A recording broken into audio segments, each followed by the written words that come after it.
Si Cardano ay isa pong cryptocurrency na kilala sa matatag nitong technology at community.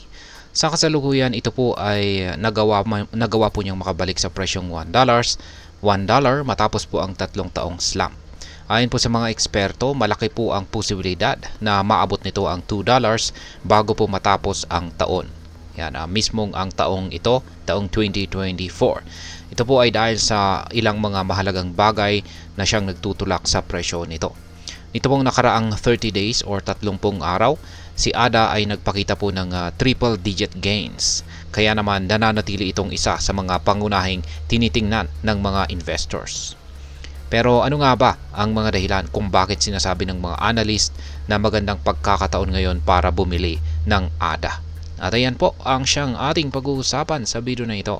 Pero bago po tayo magpatuloy, ay nais ko lamang po munang bigyang linaw ang aking disclaimer kung saan ang nilalaman po ng video na ito ay hindi po ito isang financial advice. For education and information purposes lamang po ang layunin nito.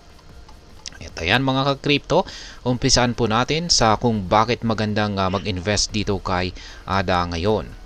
Yan, at meron po tayong tatlong mga pangunahing dahilan kung bakit tinuturing ito na isang matalinong hakbang kung saan ay ang pagbili ngayon ng ADA token. Ayan, unang-una ay meron po kasi itong malakas na suporta mula po sa mga whales. O ito po yung mga malalaking investors na nagmamay-ari ng malaking porsyento ni ADA. At patuloy po sila na nag-a-accumulate nito. Sa nakaraang linggo ay bumili po ang mga whales ng mahigit 20.31 million na ADA sa presyong $1.21. Ang ganitong galaw ay nagpapakita po ng kumpiyansa, kanilang kumpiyansa na tataas ang presyo ni Cardano sa hinaharap. Yan, pangalawa ay ang taunang pagtaas ng liquidity. Yan, liquidity ni Cardano, kung saan ay ngayong December hanggang February ay isa po itong critical na panahon para kay ADA. Sa nakaraang mga taon, si Cardano po ay nagpapakita ng makabuluhang paggalaw sa presyong ito ngayong taon, kung saan ay nagbubukas po ng mga pagkakataon para sa breakout. Kung mananatili pong matatag ang suporta, posible pong maabot ni ADA ang presyong $2 na isang price target bago po matapos ang taon na ito. Yan, ang pangatlo ay ang optimism sa market. Bagamat volatile po ang market, ay nananatili ang optimism hatid po ni Bitcoin, kung saan ay kasalukuyang nasa critical na price level na $100,000. Ang euphoria na dulot nito ay maari pong mag-spill over sa mga altcoins tulad ni Cardano. Ang strong market sentiment ay makakatulong po para kay ADA na ma-sustain ang kanyang momentum. Ngayon ay ano naman po ang mga hamon para maabot ni Cardano ang presyong $2? Yan, hindi po magiging madali ang pag-akyat ni ADA sa presyong $2. Lalo na kung kasalukuyang kondisyon ng market. Yan, lalo na po sa kasalukuyang kondisyon ng market ngayon. At meron po tayong ilang mga hamon na maaring harapin ni Cardano. Una ay ang market volatility nito. Ang cryptocurrency market ay kilala po sa pagiging unpredictable. Ang Relative Strength Index or RSI ni ADA ay nasa overbought state na, kung saan ay maaari pong magdulot ng selling pressure. At maliban po rito ay ang bearish indicators at ang MACD crossover nito ay isang mahalagang ito po ay mga mahalagang technical indicators, kung saan ay ang mga ito ay nagpapakita po ng posibilidad ng bearish trend. Kung mangyayari po ito ay maaring bumagsak ang presyo ni ADA at muling mawalan ng suporta sa presyong $1. At ayan, nandito na rin ang isa pang posibleng maging hamon para maabot ni Cardano ang presyong $2 ay yung mga weak hands. Yan, yung mga may mahihinang kamay dyan na mga maliliit na investors. Yan, lalong-lalo na yung mga maliliit na investors. Ang mga tinatawag po na weak hands o mga investors na madaling magbenta sa panahon ng simpleng pagbagsak lamang o pag-urong ng presyo ay maaari pong magdulot ng karagdagang pagbagsak sa presyo ni ADA.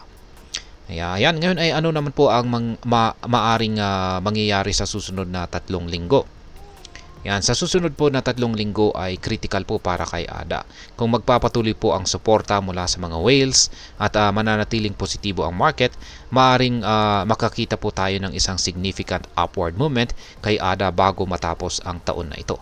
Kung mabasag po nito ang resistance level na $2, posibleng maabot po nito ang bagong all-time high na $3.11 sa unang bahagi ng taong 2025.